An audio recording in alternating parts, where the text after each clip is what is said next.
बहू, ये कैसे कपड़े पहनकर बाहर जा रही हो? लाज शर्म सब बेच आई हो क्या? अब तुम इस घर की बहू हो, तुम ऐसे कपड़े पहनकर बाहर नहीं जा सकती। सविता जी अपनी बहू रागनी से बोली। रागनी बोली, मम्मी जी, इन कपड़ों में क्या बुराई है? मेरे मायके भी तो यही सब पहनकर बाहर घूमने जाती थी, और इन कपड़ों में शर्म वाली क्या बात है? आजकल तो सभी लड़कियां ऐसे ही कपड़े पहनती हैं। सविता जी बोली, बुराई क्या है? यह पूछते हुए भी तुम्हें शर्म नहीं आ रही? लगता है तुम्हारे माता पिता ने तुम्हें कुछ संस्कार नहीं दिए। जाओ जल्दी अंदर जाकर कपड़े बदल कर आओ। हमारे यहाँ तुम्हें तौर तरीकों से रहना होगा। तुम यूं कुछ भी पहनकर नहीं घूम सकती, समझी? रागनी पास खड़े अपने पति रोहन को देखने लगी कि शायद रोहन उसके पक्ष में कुछ बोलेगा, मगर रोहन चुपचाप सब बातें सुन रहा था। सविता जी बोली, रोहन को क्या देख रही हो? अब रोहन को हमारे खिलाफ भड़काओगी क्या? रोहन बोला, जाओ रागनी, कपड़े बदल लो। माँ को तुम्हारा यह 1 पीस गाउन पसंद नहीं आया। रागनी बोली, रोहन, मैं तुम्हारे ही साथ ही तो बाहर घूमने जा रही हूँ, और इन कपड़ों में आखिर बुराई क्या है? पास बैठी बड़ी ननद सुरभि बोली, भाई रोहन, लगता है तुझे अब तक बीवी को काबू में करना नहीं आया। अगर ऐसे ही बीवी की सुनता रहा तो वह दिन दूर नहीं कि ये एक दिन तुझे अपना गुलाम बना देगी। भाई, मैं तो कहती हूँ, इसे अभी की अभी इसकी औकात बता कि ससुराल में सास और ननद की इज्जत कैसे की जाती है।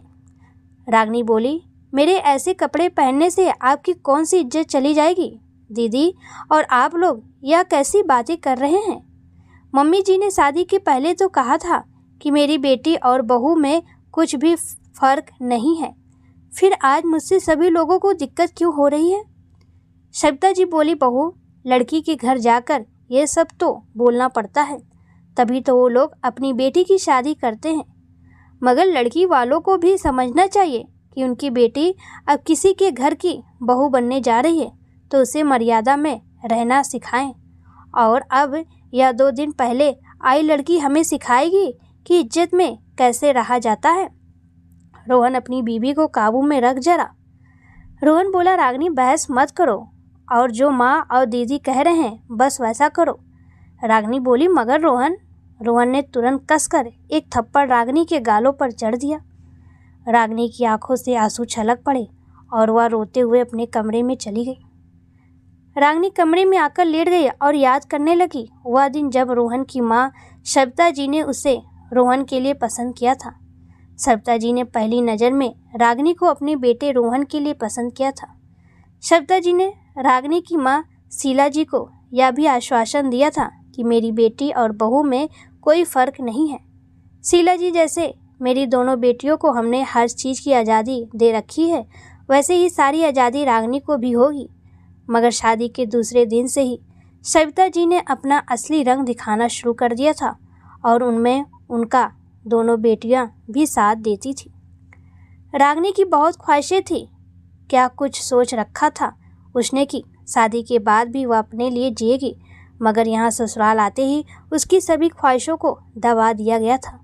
उसे अपनी मनमर्जी से जीना तो छोड़ो, कपड़े तक ससुराल वालों की मर्जी के पहनने पड़ते थे। रोहन की बड़ी बहन सुरभि शादीशुदा थी, मगर अपनी भाभी को ताना मारने का एक मौका नहीं छोड़ती थी, और छोटी बहन सौम्या, वह भी अपनी माँ सविता जी की हाँ में हाँ मिलाती। रागनी घर में साड़ी पहनकर ही रहती थी, मगर वह नहीं जानती थी कि उसे घूमने जाने पर भी वेस्टर्न कपड़े नहीं पहनने दिए जाएंगे, और अब तो घूमने जाने दिया ही कहाँ जाता था। बस घर में चूल्हा चौका संभालने का ही तो काम रह गया था रागनी का। पढ़ी लिखी रागनी को सास ने नौकरी भी छुड़ा दी कि तुम नौकरी पर चली जाओगी तो घर कैसे मैनेज होगा। रागनी ने कहा भी था कि मम्मी जी, घर में बाई भी है, खाना भी दोनों समय का मैं ही बनाऊंगी, मगर मुझे नौकरी पर जाने दीजिए। मगर सविता जी बोली, घर में कोई ना कोई मेहमान का आना जाना लगा रहता है, और अब तुम्हारा फ़र्ज़ है कि तुम उन सब की खातिरदारी करो। कभी मेरी शादीशुदा बेटी भी मैके रहने आती है, बेचारी थोड़े दिन तो यहाँ आराम करने आती है, और उस पर भी उसे यहाँ काम करना पड़े तो क्या मतलब रह जाएगा। अभी फ़िलहाल तो तुम्हें नौकरी पर जाने की कोई ज़रूरत नहीं। रागिनी की सारी ख्वाहिशें मिट्टी में मिलकर रह गई थी। दूसरे दिन छोटी बहन सौम्या ने ऑनलाइन 1 पीस गाउन मंगवाया था। वह अंदर जाकर तुरंत उसे पहन कर आई और सभी से पूछने लगी, मम्मी कैसा लग रहा है गाउन? सविता जी बोली, मेरी बेटी तो परी लग रही है, बिल्कुल बहुत जच रही है बेटा तू इस ड्रेस में। सौम्या रागिनी से बोली, भाभी आपको कैसा लगा ये ड्रेस? रागिनी पहले दिन अपने साथ हुए सलूक को भूल नहीं पाई थी। वह कुछ ना बोली। इस पर सौम्या चिढ़कर बोली, हाँ भाभी को मेरी ड्रेस थोड़ी पसंद आई होगी। फैशन सेंस नाम की चीज़ इन्हें थोड़ी पता होगी और इन्हें तो मुझे देखकर जलन हो रही होगी ना। रागिनी बोली, कल जब ऐसी ड्रेस मैंने पहनी थी तब मैं बेशरम बेहाया हो गई थी, मगर आज तुमने जब यह ड्रेस पहनी है तो तुम परी हो गई हो। जिस घर में बेटी और बहू में इतना भेदभाव किया जाता हो वहाँ मेरा चुप रहना ही बेहतर है। सविता जी बोली, बहू बहुत जवान चलने लगी है तुम्हारी। हाँ फ़र्क होता है एक बेटी और बहू में। जाओ और चुपचाप रसोई में खाना बनाओ। रागिनी चुपचाप रसोई में चली जाती है। रागिनी को दुख तो इस बात का होता है कि पति रोहन भी कभी उसके लिए कुछ नहीं बोलता। जिस इंसान के भरोसे एक बेटी के माँ बाप उसे विदा करते हैं, अगर वह भी उसके साथ हो रहे अन्याय के खिलाफ कुछ न बोले तो दिल टूट कर रह जाता है। थोड़ी देर में सुरभि घर आ जाती है और दोनों माँ बेटी बातें करने लगती हैं। सविता जी सुरभि से खाना खाकर जाने को कहती है। सुरभि बोली, मम्मी खाना तो बन गया होगा और आप तो जानती हैं कि मुझे खाना मेरी पसंद का ही खाना होता है। सविता जी बोली, बेटा तेरी क्या खाने की इच्छा है वही बना देगी तेरी भाभी, तू बोल दो। सुरभि मुंह बिगाड़ कर बोली, रहने दो मम्मी, भाभी के तेवर देखे थे मैंने उस दिन, किस तरह वह सभी से जबान लड़ाकर बात कर रही थी। वह भला मेरी पसंद का खाना क्यों बनाएंगी? सविता जी बोली, क्यों नहीं बनाएंगी? वह तेरी पसंद का, तू बता तो तुझे क्या खाना है? सुरभि बोली, मुझे छोले भटूरे खाने की इच्छा है मम्मी। सविता जी तुरंत रागिनी को बुलाकर कहती है, रागिनी आज खाने में छोले भटूरे बना दो। सुरभि को छोले भटूरे खाने की इच्छा है। रागिनी बोली, खाने की तैयारी हो चुकी है मम्मी जी, और इतनी जल्दी छोले भटूरे बनाना आसान काम नहीं है। छोले को भिगोना, उबालना और भटूरे के लिए भी आटा पहले से गूथा होना चाहिए। सुरभि बोली, देखा मम्मी मैंने कहा था ना, भाभी भला मेरी पसंद का खाना क्यों बनाएंगी? सविता जी गुस्से से बोली, रागिनी खाने में छोले भटूरे बना दो, भले ही समय लगे तो लगे। रागिनी रसोई में आकर फिर से रो पड़ी कि आखिर उसे ससुराल वालों का ये व्यवहार कब तक बर्दाश्त करना पड़ेगा। रागिनी तंग आ चुकी थी तानों और उल्हानों से। उसने जैसे तैसे बड़ी मेहनत से छोले भटूरे बनाए, मगर सुरभि खाकर बोली, ये कैसे छोले बनाए हैं भाभी, ठीक से उबाला नहीं था क्या, कच्चे हैं। रागिनी बोली, दीदी अब इतनी जल्दबाजी में छोले कैसे बनेंगे, यह तो आप भी समझती होंगी। सुरभि बोली, देखा मम्मी इसने जानबूझकर मेरे साथ ऐसा किया है ताकि मैं कभी अगली बार इससे अपनी पसंद का खाना न बनाऊं। उतने में रोहन ने आकर घर में सभी को अपने तबादले की खबर सुनाई तो सविता जी भड़क बोली, रोहन अब तुम दूसरे शहर जाकर रहोगे तो यहाँ हमारा क्या होगा? रागिनी चली जाएगी तो यहाँ घर का काम कौन करेगा? रोहन बोला, मम्मी मेरे ऑफिस से मुझे चुना गया है तो मुझे जाना ही पड़ेगा और आप लोग भी हमारे साथ चलिए। मगर सविता जी इस घर को छोड़कर जाने को तैयार ना हुई। रागिनी और रोहन दूसरे शहर चले गए जहाँ उन्होंने अपने लिए एक किराए का घर लिया। अब रागिनी की जिंदगी में ताने उल्हाने नहीं थे और पति रोहन भी माँ और ननंद के बहकावे में नहीं थे, जिस वजह से वह रागिनी को डांट डपट नहीं करते थे। अब रागिनी ने भी नौकरी ज्वाइन कर ली थी, जिससे उसकी एक अधूरी ख्वाहिश तो पूरी हो गई थी। थोड़े महीनों तक रागिनी की ज़िंदगी में शांति थी, मगर सविता जी की अचानक तबीयत ज़्यादा खराब हो गई। दरअसल उन्हें हार्ट अटैक आया था, जिस वजह से रोहन सविता जी को अपने साथ यहाँ शहर ले आया। डॉक्टर को दिखाकर उनका अच्छा इलाज करवाया, तब जाकर सविता जी ठीक हो पाई। रागिनी ने भी उनकी बहुत सेवा की, यहाँ तक कि अपनी नौकरी से थोड़े दिनों तक छुट्टी भी ले ली ताकि वह सविता जी का ध्यान रख पाए। रागिनी रसोई से पसीना पोंछते हुए निकली ही थी कि उसे बगल वाले कमरे से फुसफुसाने की आवाज़ आई। रागिनी ने कमरे में झांका तो देखा कि सास सविता जी अपनी बेटी सुरभि से धीमी आवाज़ में फ़ोन पर बात कर रही थी।